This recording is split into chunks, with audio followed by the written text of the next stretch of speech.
Well, it's Friday evening. It's time for me to stretch my phone out like this and record myself and create more content. We're in the HQ, the fresh HQ where it all happens. That's the office. I want to say it's pretty freaking cool. I'll show you. Let me show it to you. Give you a quick office tour while we're here. There we go. Look at that. We got the Christmas decorations up.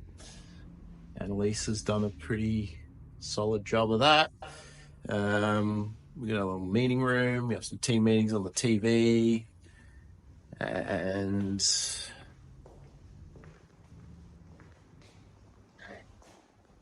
cool little kitchen. There we go. Cool kitchen. Area to eat your lunch and shoot the shit. This is my area. Whiteboard with lots of notes on there. The book collection.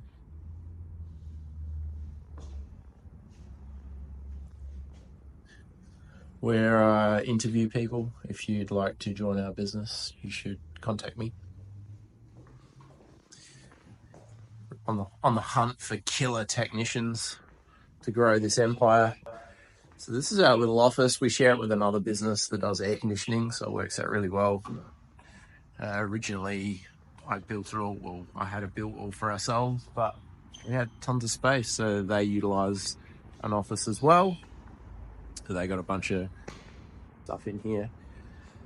And there's our rigs. We got 3 at the moment, 1 ready to be built in some form. We did have 4 that got retired, and now we're running with the two trucks and a van. We've got a couple of quote vehicles as well, running quotes and whatnot.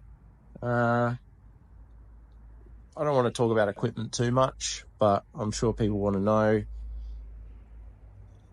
The ute setups are great. The van is also great. They're just different.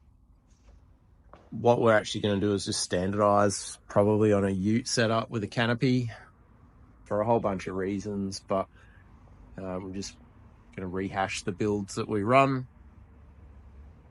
These work amazingly well. They get the job done, easy to maintain, super simple, but we're just going to kind of refine it. Every time we build a new skid or setup, we just kind of refine it a little bit, and I think we're pretty well there, but there's always little tweaks that you can do along the way.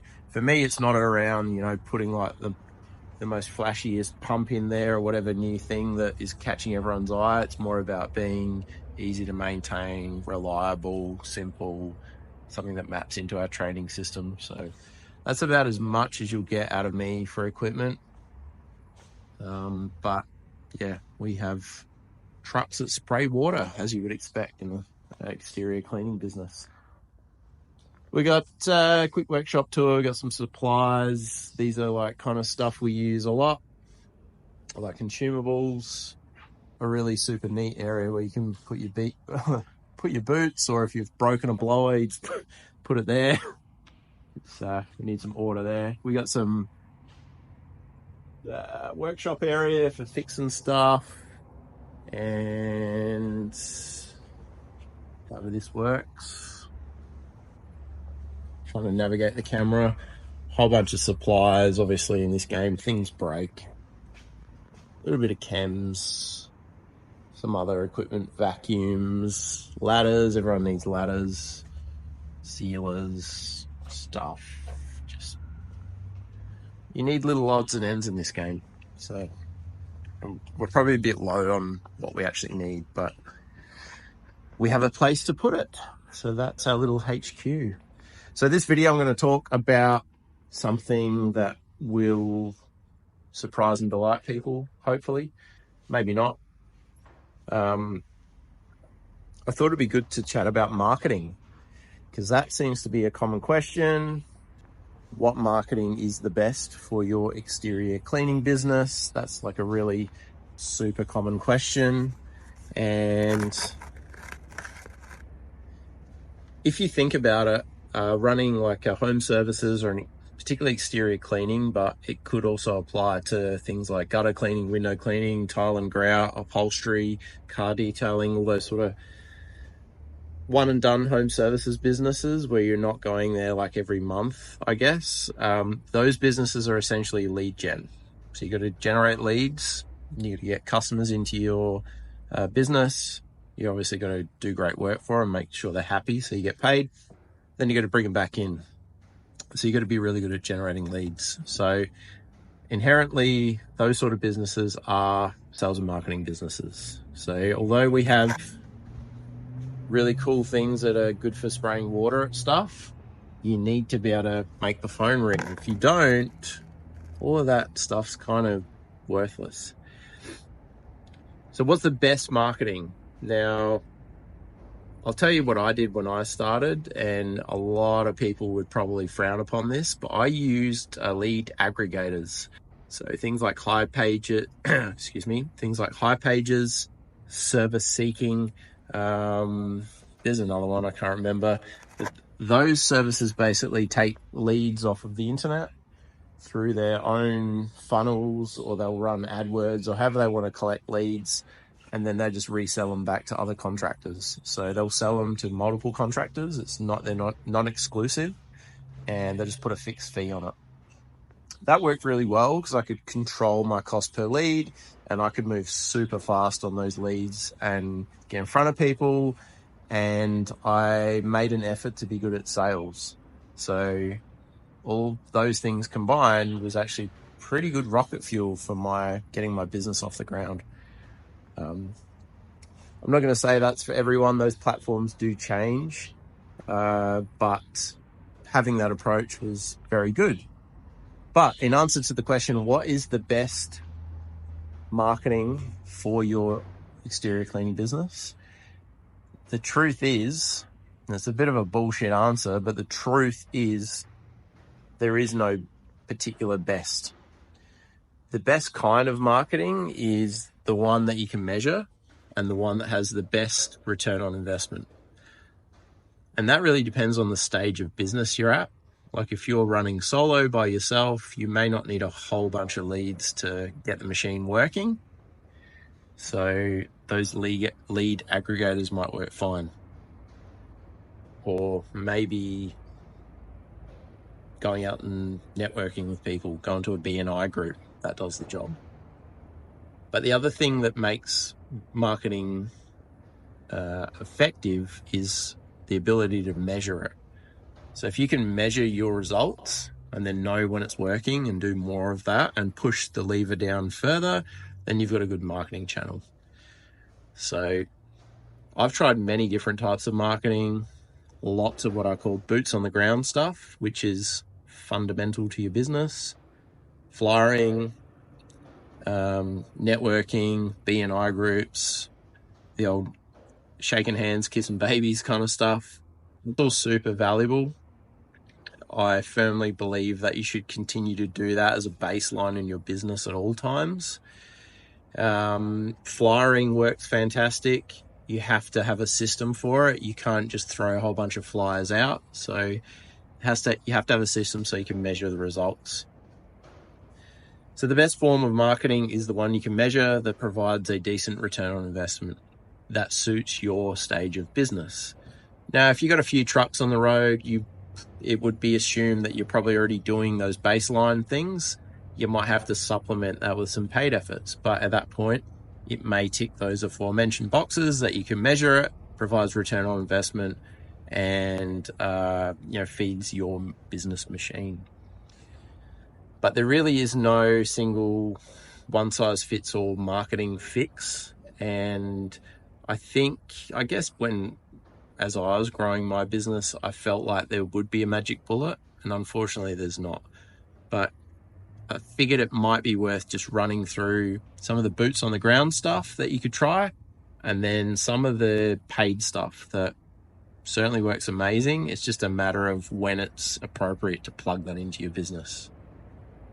All right, so let's talk boots on the ground marketing, because I think it's actually one of the most effective marketing strategies. When do you use it? When do you deploy this strategy? Well, it becomes a decision of, do you have time or do you have money? If you've got money to spend, you can use some of those paid channels. That would assume that you're a little bit more established, there's a bit more going on, you need to supplement the machine with some funds to bring in leads. But if you're not booked out and you've got time on your books, then perhaps getting the boots on the ground moving is the way to go. So let's go into what that looks like in real life.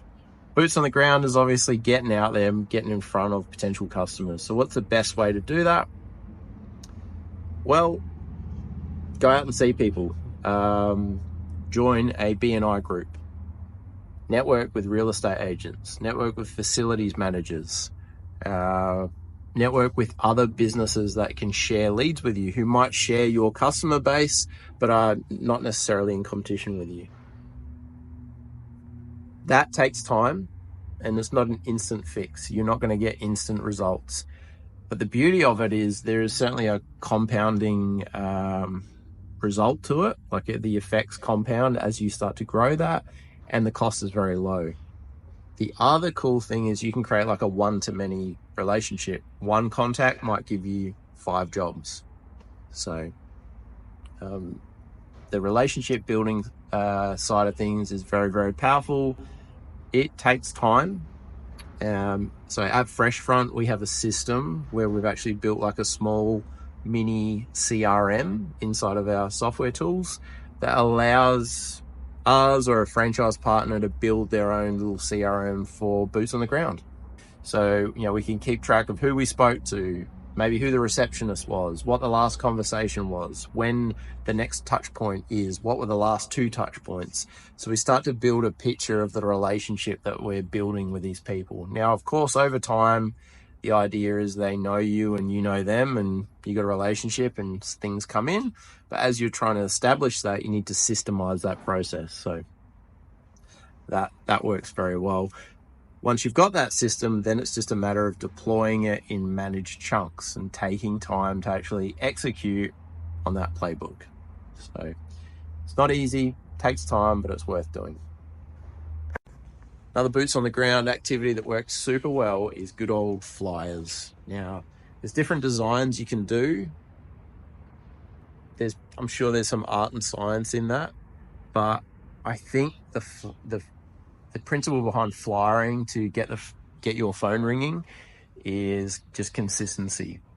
And if we look at the old Pareto principle, the 80-20 rule, where 80% of your results are going to come from 20% of your efforts, why not look around your area where you've done jobs, where you've done well, and hit those areas targeted with flyers. So if you've got specific areas where you think you might have an opportunity to do well, you could hit those with flyers repeatedly over a 4-week period. So it might not be a lot of homes, but you're doing it consistently and you can start to measure the results. One of the crazy things about flyers is once you get results, you can then kind of reverse engineer how many flyers it took to get a result. And it almost gets to the point of, well, what income came from that flyer drop activity and what was each flyer individually worth to drop? Is it $1 per flyer? Is it 50 cents? And then that just makes it psychologically a lot easier to take in. So flyers is a consistency game. I wouldn't send out 20,000 randomly if you're small, because that's just too hard to get out. I would target areas you've done well or where you think you might do well, and get the boots on, get out there, start hustling, getting those flyers out, and do it over a period of time and measure the results.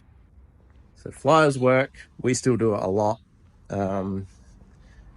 It takes a little bit of time, but they certainly work. Another cool way to do flyers is through what's called a 5 around.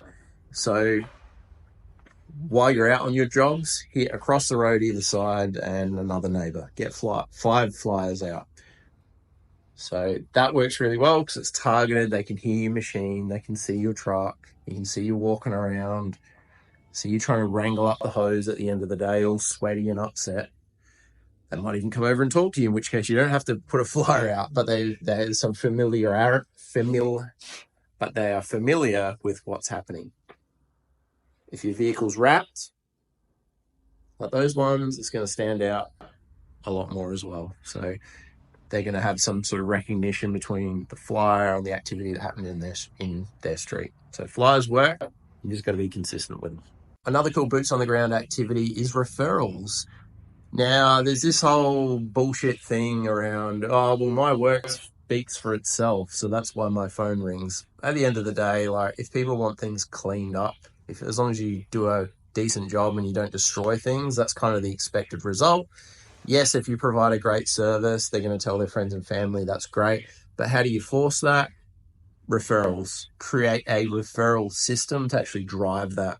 So you can measure it. So you could do referral cards, you could do referral discount codes, there's online tools you could use.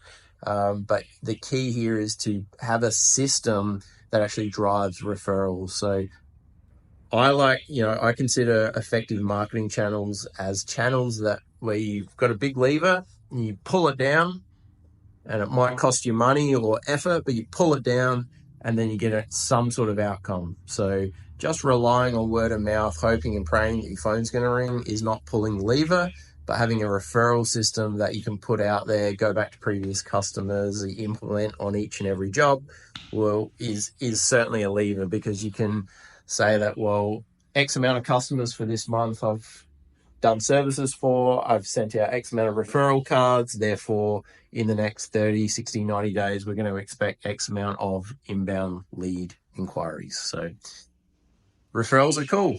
I mean, those things alone are you start doing them consistently, and you are not going to need to hire the broccoli haired kid who's used to run a successful window cleaning company, but now wholly and solely focuses on Google AdWords and getting you into his Go high level funnel.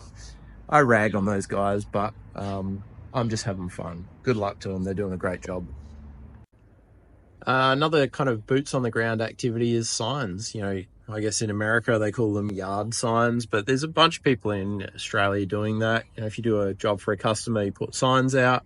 I wouldn't probably just throw them around randomly. Like, there's a bunch of get your roof painted for this much dollars kind of signs going around. I don't think that's a good play for your brand, but it may suit your brand positioning. But definitely putting yard signs out on previous customers, combined with the flyering, combined with the truck in the area, you can see how that works. So that's all just boots on the ground stuff. You really want to design a system where you're executing on that with some level of consistency and you're tracking your results. And if you're small or solo, you can get away with building a really great business doing these things. There's times when you plug in the digital stuff and it's like rocket fuel, but you got to have that nice baseline. So definitely get the boots on the ground, get out there, get it done. And over time, it might not have to be you putting the flyers out as well. So you start to, once you've got that measurable level of success, you can pay someone else to put the flyers out. So you're doing boots on the ground and paying for it, but the results are going to be worthwhile. So get the boots on, get out there. It's kind of like the modern boots on the ground, but that's local Facebook groups. So there's tools out there you can use to collect and find local Facebook groups in your area. Or you can just kind of browse them. You can join those groups. You can start engaging with members. A really good strategy I've seen is just an introduction post. Hey, here's my business. Here's a picture of me. I'm not a serial killer. I'm not going to kill you and make you into a skin suit and sell your body parts on Gumtree. I'm a nice guy. Here's my family. Here's what I do if anyone needs anything. Then if people engage on that post, guess what? You engage back with them. Send them a private message. How can I help you?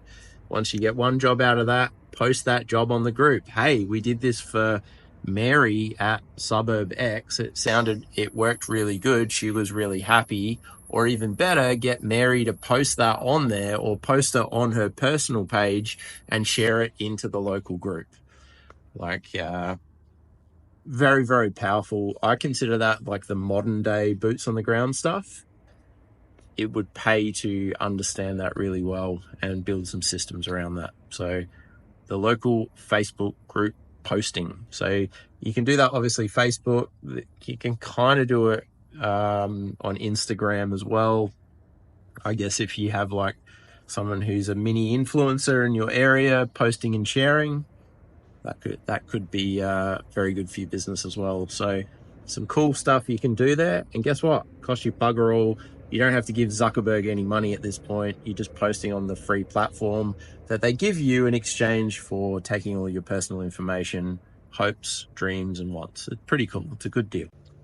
Okay, so I'll talk about some of the digital stuff. This is a high-level view. I may make mistakes, but I tell people I know enough to be dangerous, and that's about it. So where are we going to start? High-level view, digital marketing, things you can do for your business. Well, let's start with SEO. SEO is search engine optimization. That is playing nice to Google and getting your website to rank on Google. Amazing thing you can do.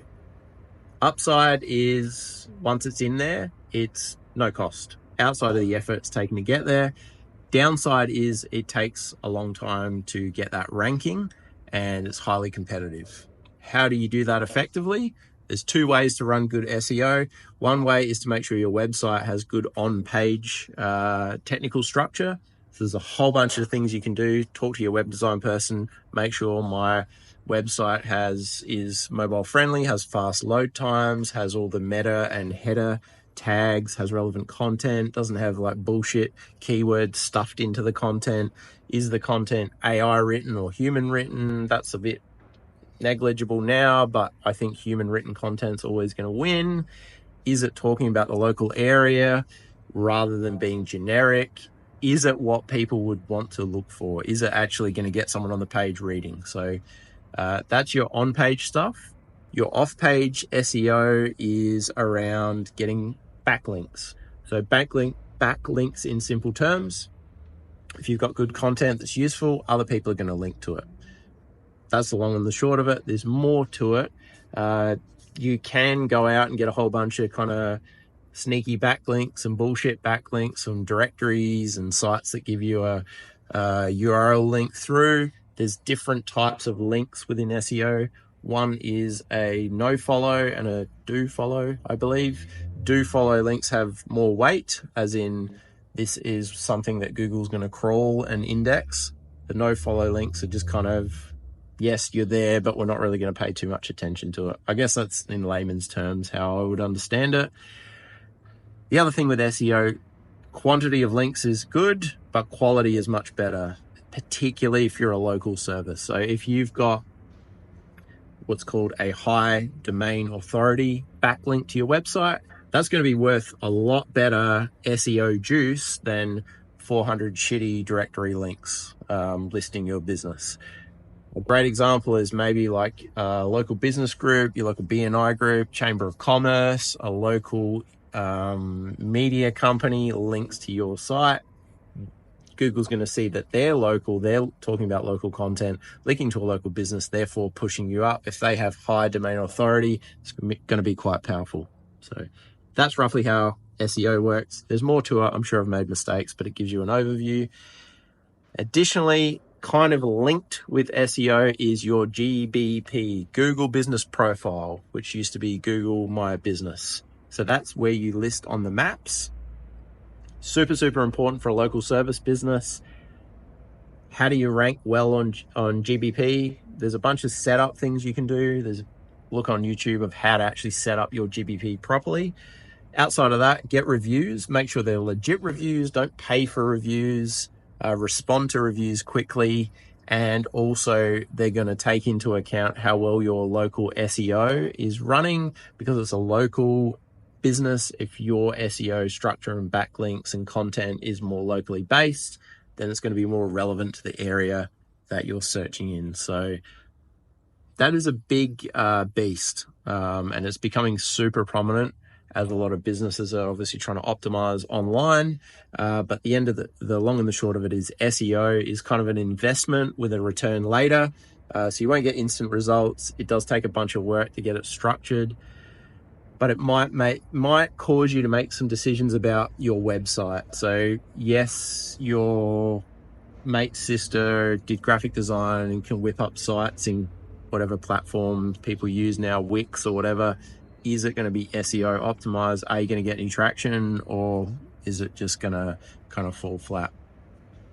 Honestly, you don't need to do a bunch of effort in local services. You just got to do the basics well for the SEO point of for SEO. If you're in a super crazy competitive niche, like, I don't know, injury defense lawyers of the local area, you would have to rank pretty hard.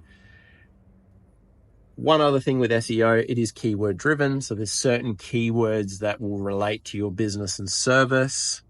That's all well and good. They're pretty easy to look up with a Google keyword tool, but there is also uniquely what's called long tail keywords, which are longer search strings that people would still have very high buying intent or interest intent in your business, but they're not obvious. I'm on the spot here, but I'm trying to think of a example. Instead of soft wash, that's a thing now. That never used to be a thing in Adelaide. A lot of people search for soft wash now, which is cool.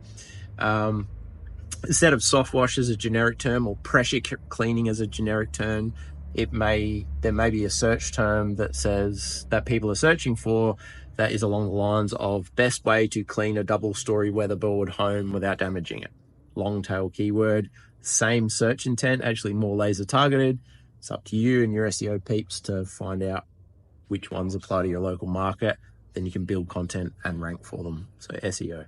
Next up, let's talk about PPC. So we're going to have a lot of like acronyms: GBP, SEO, PPC. PPC is pay per click. So Google AdWords, essentially. You can also do it on Bing, but no one really uses Bing, but you could do that too. So Google AdWords is a bit of a big beast. The idea behind that is you pay some money to Google to put your little text ad up to the top of the page, and then you go into a bidding war with everyone else that wants to do that same ad for that same keyword. So that's essentially how it works. If we look at the anatomy of the Google page, up the top we've got our PPC, so that's our Google AdWords pay-to-play links. In the middle, generally, we've got the map pack. So that is the GBP listings from the map pack showing up in the middle. So that's going to be specific to your area as well. So if you're in one part of Adelaide and you Google a certain, pressure cleaning near me versus another part of Adelaide, you're going to get different results based on what Google think is most appropriate. So that's your map pack, your GBP, Google business profile. Sorry, it's late in the day. Below that is where the juice is. That's your organic search results. Now the Google page, like, let's say that's a Google page. There's your PPC, there's your GBP, Google My Business, and then you got your organic results. So that little bit of space at the bottom is where Google is organically pulling listings from based on your SEO. So it's hot property. There's a bit of a joke. Where's the best place to hide a dead body? Page 2 of Google. No one looks there. So it is really hot property if you want to rank organically in there. So that's how the page is structured, but PPC is right up the top. It's a pay-to-play system. It is an auction-based system. So you would say, hey, I want to rank for a particular keyword. Google would then say, how much do you want to spend? And then they would basically pit you against your competition. There's a little bit more to it in terms of what is the quality of the content you're offering, or the content of the solution, and Google will kind of categorize appropriately. Obviously, based on location is important, and some of the quality scores and click-throughs on your previous ads. But basically, you're just paying to play. So if you get an agency calling you saying, hey, we'll get you on the first page of Google in like 24 hours, they're just going to run PPC ads. It's bullshit. Don't do it. You can run PPC. PPC isn't bullshit, but people spouting it that way is complete bullshit. So good things about PPC, you can launch straight away. Bad thing is you can burn your dollars really quickly. Now let's think, if you're paying to come up on a particular search term, you may also come up on other terms. Now, There's some different matching capabilities that you can do in the filter to come up on either broad search terms or exact search terms. But of late, Google has gone into intent-based matching. So what Google's doing is it's obviously smart enough with AI and all the data they've got. If you search for pressure cleaning, they're going to kind of assume that that person might also want gutter cleaning, window cleaning, buying a pressure washer. It's going to use some intent. So then you have to build what's called negative keywords to filter out the things you don't want to rank for. If you don't do gutter cleaning, you don't really want to rank for gutter cleaning on your pressure cleaning search term. If you're a service business, you don't really give a fuck about people that want to buy a iPhone surface cleaner from Sydney Tools. So you need to filter that out. So one of the keys to managing a very good AdWords account is that negative keyword exclusion. Sometimes agencies fall over in this because they don't know the business. They don't know the nuts and bolts, the things that you want to rank for and the things you don't. And if you're showing up for things that are not related to your service, A, people are not going to click on them. B, people will click on them and they don't want you. And C, you're just going to burn all your budget. So that's how you can really burn budget quickly. So there's that side of AdWords, the whole matching thing. You can do some very cool things around, managing your budget around certain time frames and optimizing and max cost per leads and things like that. But that's how that roughly works. You also have a campaign layer where you're actually creating the ads. The ads can be text or images. The way Google runs it now is you kind of plug them a bunch of variables and it will use some AI to make the best matching ad, which is quite cool based on their results. And the only reason you know it's working is if you set up basically conversion events. So you have to tell Google like, hey, when have I got a lead? So if someone calls you, how's Google going to know that that was a lead? If someone clicks a web form and successfully submits a lead with you, how does Google know? So you need to set up conversion tracking. If it's phone, you need to have like a call tracking number.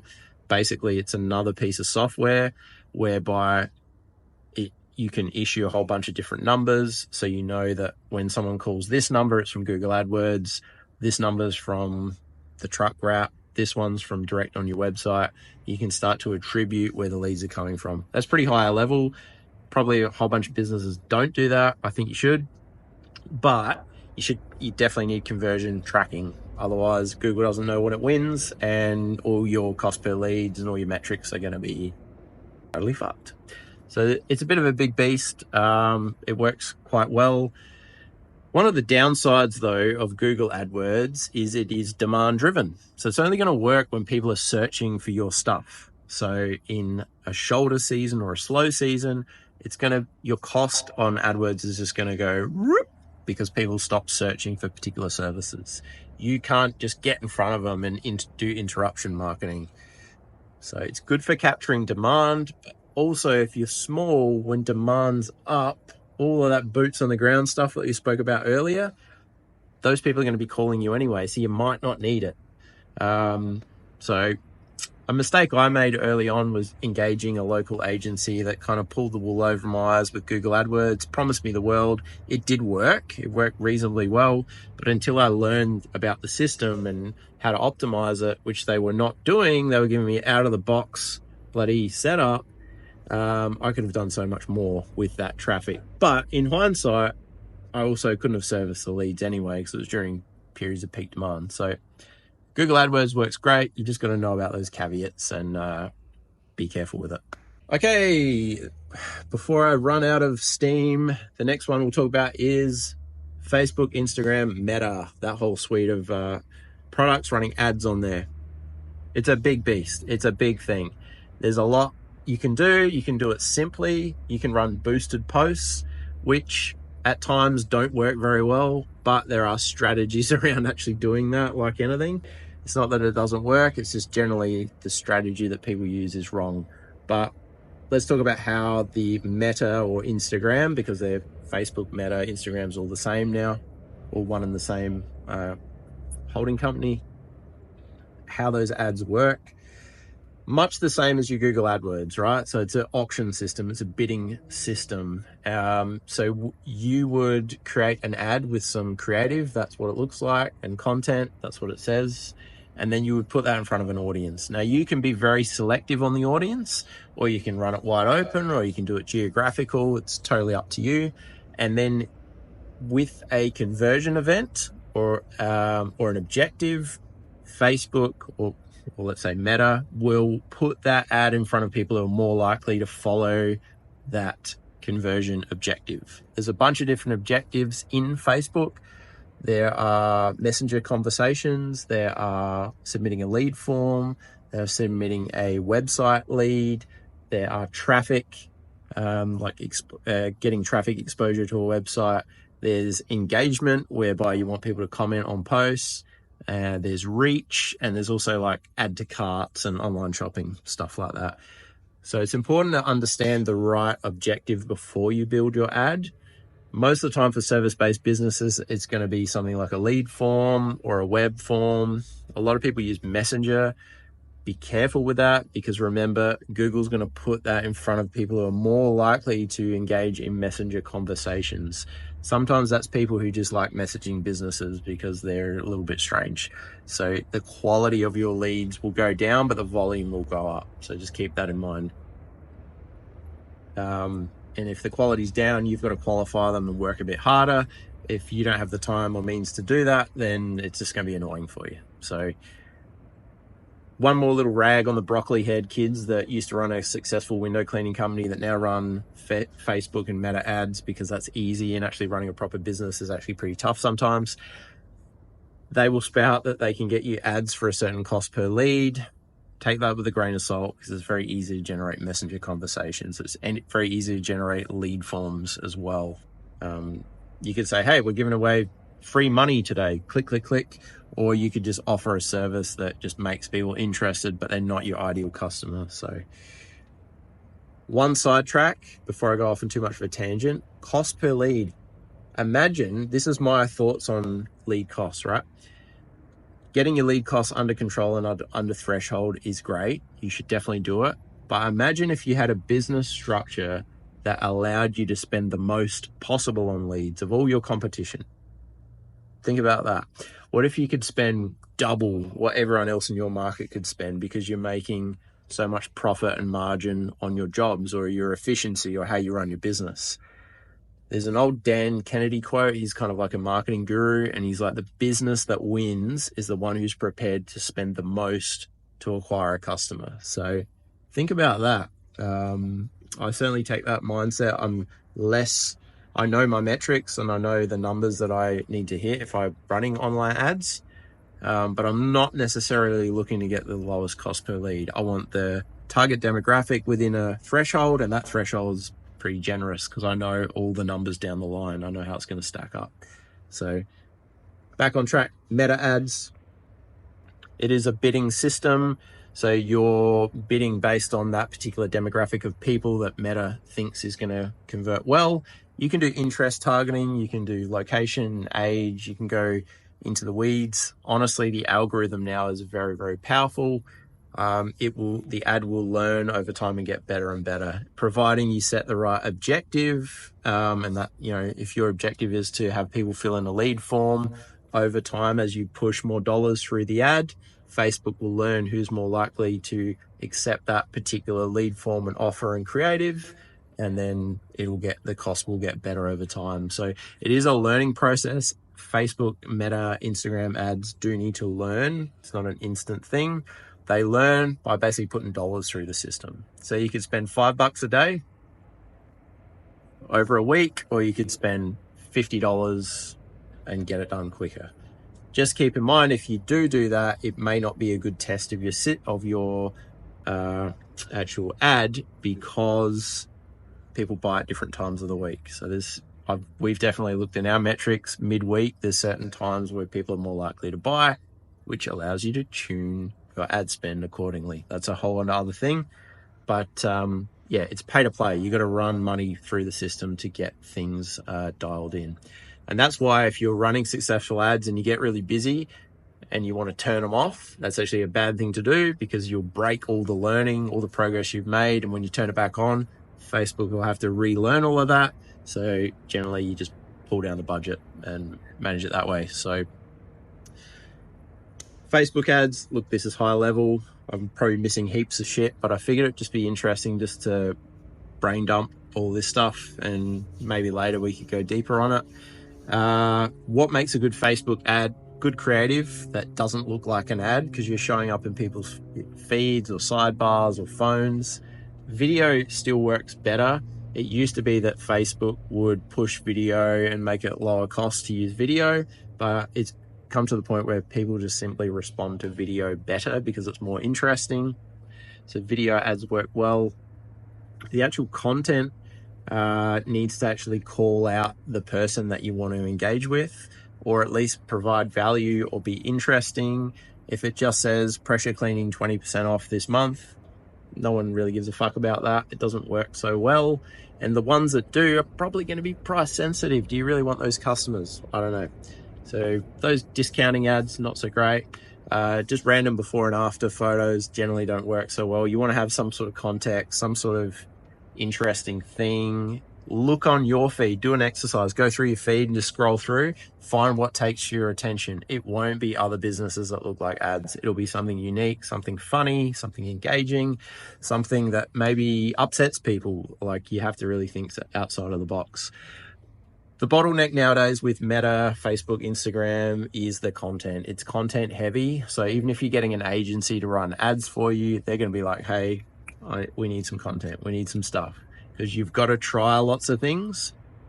And then when you find out what hits, you obviously double down on that. But then that gets stale and you're going to try something else. So it is actually quite an investment.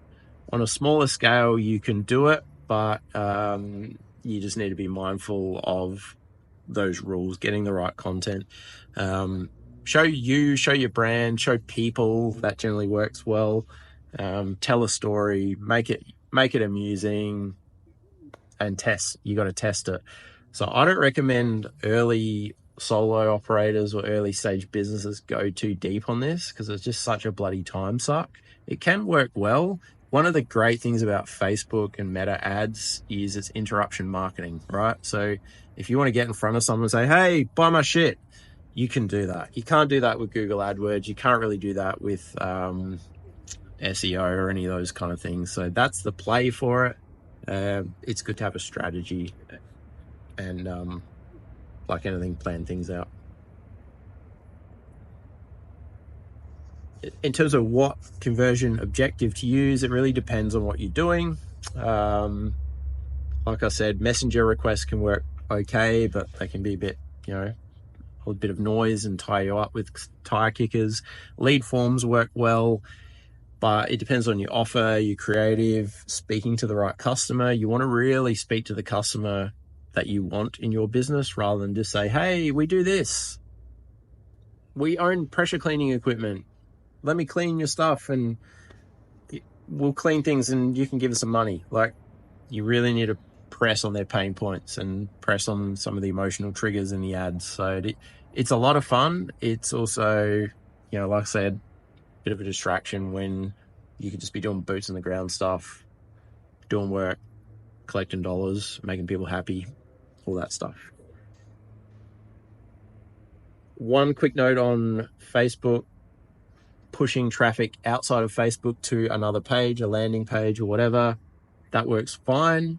Don't push it out to your normal website homepage, because no one cares. There's no conversion. There's no call to action. The call to action is basically, hey, here's what I need you to do business with us and get this started. If you just do it on the homepage, it won't work. It works better in a dedicated landing page. However, Meta wants to keep people on their platform, so lead forms, engagement, messages have a better or more cost-effective hit rate sometimes. So it's all testing. There's no exact formula. Over the years, we know roughly what works in our system. It's not a case of just turning on ads, but we know what style of ads work, who our audiences are. We also have custom audiences built up of previous people for different segments and services, and we can create lookalike audiences off of them, where Facebook goes, well, these people all lived here, were this age, did this, let's get another group of people in our system that we have all their data anyway and match them up and put the ad in front of them and spend Marty's money. So it's a long way, probably a abbreviated way to explain how that works, but you can create different audiences and manage that. But like I said, the algorithm's so good nowadays, that's the least of our problems. Normally the bottleneck is the creative.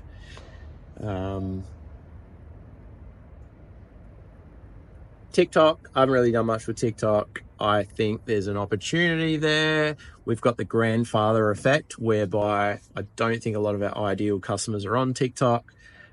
Maybe for our like franchising play, we might put some content out there because that demographic is in there.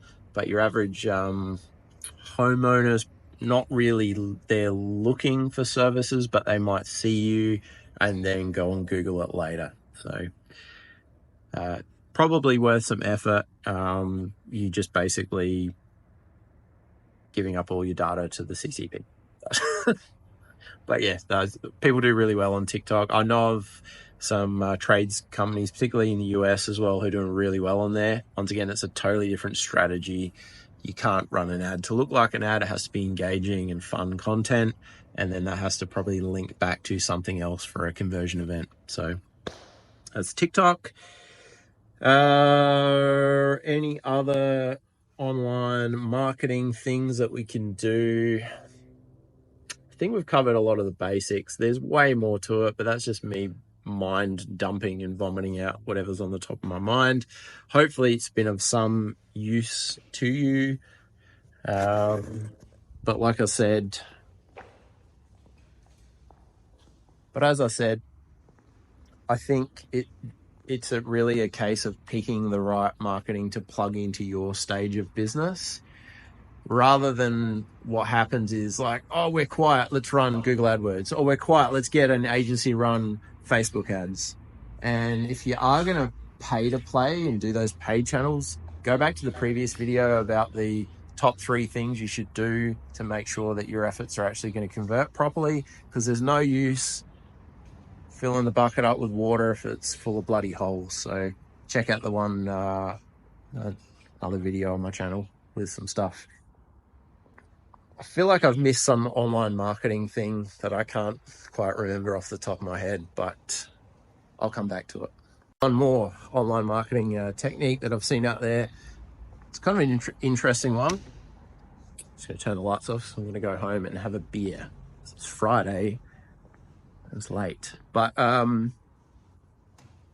it's not really it's kind of its own marketing channel, and it's getting a lot of steam on the interwebs, and it's called rank and rent. So what very clever people are doing who understand how to build websites and do SEO and maybe even run some AdWords, they're building a site in a generic term for your service. So say you were a fencing company, and a very smart person online looked in your local area and saw that the competitive landscape for fencing in your area was very low. So no one's really running ads, no one's got any good SEO, there's no good operators or website. This very smart SEO person would build a generic fencing, aka your city, and start ranking it and start collecting leads. And then they take those leads and they approach local fencing companies and sell them to them. Or generally the play is they give them some leads so they can try it out a little bit, give them a little taste of the product, get them hooked, and then hopefully that business then wants to continue to use them.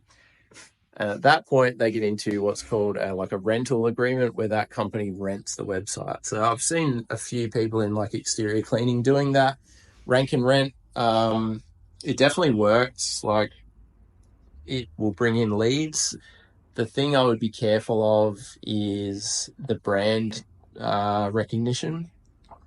So the quality of leads might be down, and also you don't have an ability to stand up and say that's your brand unless you specifically arrange that with the rank and rent operator. But I'm always a bit dubious if someone owns something that makes your phone ring, even if you are paying them a monthly fee.